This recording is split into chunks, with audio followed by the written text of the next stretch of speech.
Tinawag naman ni JC Makalalag na blessed year ang 2025 matapos umabante ang karera niya at ng girlfriend niyang si Jules Tolentino. At ngayon isang panalo na lang si Makalalag at ang Lasal mula sa posibleng dagdag na titulo. Ang ibang detalye alamin sa eksklusibong pag-abante ni Ken Usita. Sports Now. Sports Now. Exclusive.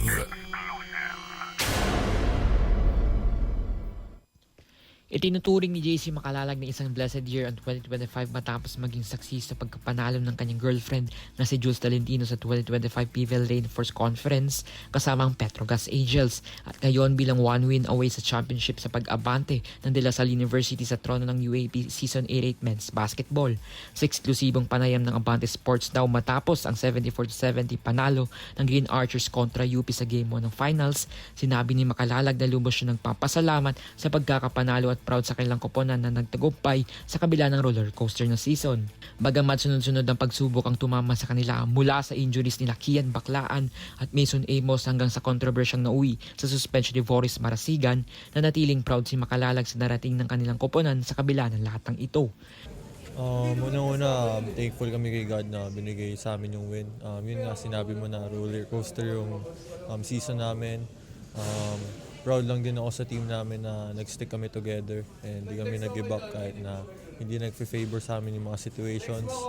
And yun nga, sabi nila coach kanina, job's not done. So we still have to keep our focus on our next game and bigay pa namin yung makakaya namin. Kung kaya namin magdagdagan yung effort na bigay namin this game, better. And yun nga, sabi ko, focus lang, one game at a time. So 1-2 ng matanong tungkol sa posibilidad na double championship para sa kanila ni Tolentino na nagkaroon ng breakout debut sa PVL Rainforce Conference. Sinabi ni Makalalag na ito ang kanilang pangarap ngunit nanatili silang nakatuon sa susunod na laban.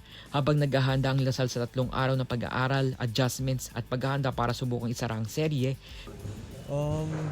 For sure, yun yung goal namin. Pero nga, yun nga, sabi ko kanina, we just take one game at a time lang. Focus on what's in front of us, which is, yun nga, game 2. We have 3 days to prepare and focus kami on the things that we can improve on as a team and as individual. And yun nga, we're just gonna show up on game 2 a lot better and ready to play our best. Ngayon, bitbit ni Makalalag ang inspirasyon mula sa tagumpay ni Tolentino at ang momentum ng Game 1 win. Habang maasang masusundan ito ng isa pang kampyonato, oras na may pakita ng Green Archers ang kanilang pinakamahusay sa Game 2. Ako, si Ken Usita, Abante Sports, now na.